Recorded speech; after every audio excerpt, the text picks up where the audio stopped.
Electoral bond, जो एक electoral bond की जो बात चल रही है दोस्तों, पूरी भारत में हर जगह ये बहुत बड़े पैमाने लेवल पर फैलाया जा रहा है। हर सोशल मीडिया पर इलेक्टोरल बॉन्ड के बारे में बताया जा रहा है। हर कोई, चाहे बड़े बड़े यूट्यूबर ध्रुव राठी हो या फिर कैरी मिनाटी, हर कोई इस बात पर चर्चा कर रहे हैं। विपक्ष की बात करें या फिर नेताओं की बात करें, वो सारे लोग आकर अपना ज्ञान पेल रहे हैं। सिंपल सी बात यही बोला जा रहा है, क्योंकि लोगों के पास इस तरह के डेटा नहीं था।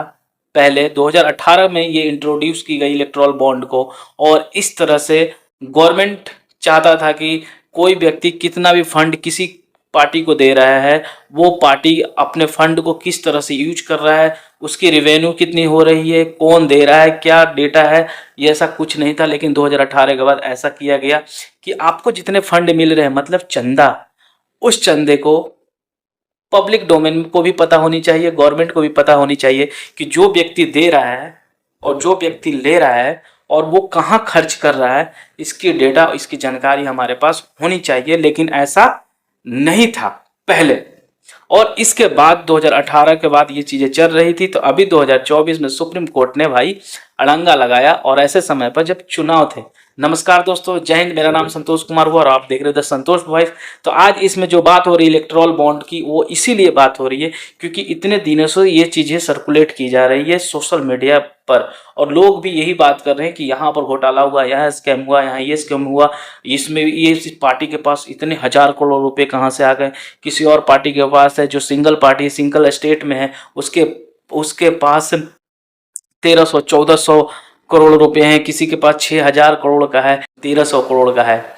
तो आप समझ सकते हैं कि इस तरह के पार्टियां पैसे कहाँ से आ रही है, इनको कौन दे रहा है, इनको कौन सी कंपनी दे रही है, इनसे कौन व्यक्ति दे रही है।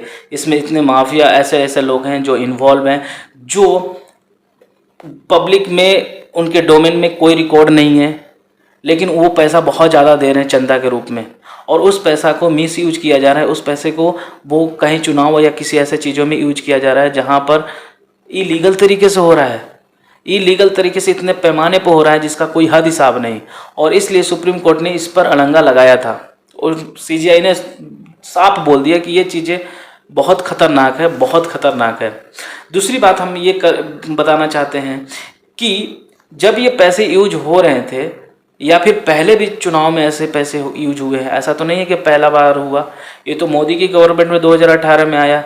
तो पहले लोग सोए हुए थे, अभी जागे हैं, क्योंकि अब चुनाव आने वाले हैं, मतलब सब चीज़ तैयारी हो ही चुकी है। तो अब इसको ज़्यादा लेवल पर इसको बनाया जा रहा है कि ताकि लोगों में के दिमाग में ये चले और लोग अपना वोट देने का जो पक्ष है, मत है, वो लोग छोड़कर दूसरे चीज़ों में पड़ जाए। सिंपल सी बात है दोस्तों, ये बात है। और जो कंपनी है, जैसे लॉटरी वाले एक साहब थे, लॉटरी खिलवाते थे, गेम खिलवाते थे, उन्होंने पैसे दे दिए।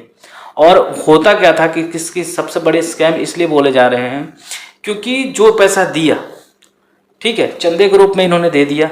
अब क्या होती थी कि जो गवर्नमेंट की प्रोजेक्ट होती थी, उस प्रोजेक्ट को उसी व्यक्ति को मिल जाता था जो जितना चंदा दिया। आप समझ रहे हैं? तो जो एक्चुअल लेने वाले प्रोजेक्ट थे वो मार्केट से बाहर हो गए पहले ही। अब उनको मिलेगा ये चीज़ें जितने पैसे उन्होंने दिए थे चंदा के रूप में उस पार्टी को। और सबसे ज़्यादा क्यास इसलिए बीजेपी पर लगाई जा रही है दोस्तों, क्योंकि 10 साल से सरकार में वो है। तो आप समझ सकते हैं कि बहुत सारे लोगों को जो प्रोजेक्ट मिल रहे हैं, तो ऐसे भी मैनिपुलेशन हुआ ही होगा, ऐसा क्यास लगाया जा रहा है। तो क्या ये पहले नहीं होता था? होता था, तो इसीलिए तो 2018 में ये रूल्स रेगुलेशन लाए गए। तो ये जो है इलेक्ट्रोल बॉन्ड को इस तरह से सर्कुलेट किया जा रहा है कि मतलब क्या बताया जाए। आप कमेंट सेक्शन में बताइए कि आपको क्या लगता है। और बहुत सारे पहलू हैं, लेकिन अभी सबने अपने अपने ज्ञान, अपने अपने मुंह खोलना स्टार्ट कर दिया, क्योंकि चुनाव है भाई। और आपको पता है कि जब जब चुनाव आती है तब तक मुद्दे तो आते ही आते हैं, डिसीजन आपको लेना है। आप कमेंट सेक्शन में बताइए कि आपको क्या लगता है, ये कितना बड़ा स्कैम भाई। आप समझ ही सकते हो, ऐसा तो है नहीं, क्योंकि एक तरफ से तो कोई डेटा नहीं, आपको चुप रहना है, आपको कोई बताएगा भी नहीं आपके बारे में, और आपको प्रोजेक्ट भी मिल जाएंगे, आप पैसे करोड़ों कमाओगे। तो आप अपना कमेंट सेक्शन में बताइए। तब तक के लिए धन्यवाद, जय हिंद।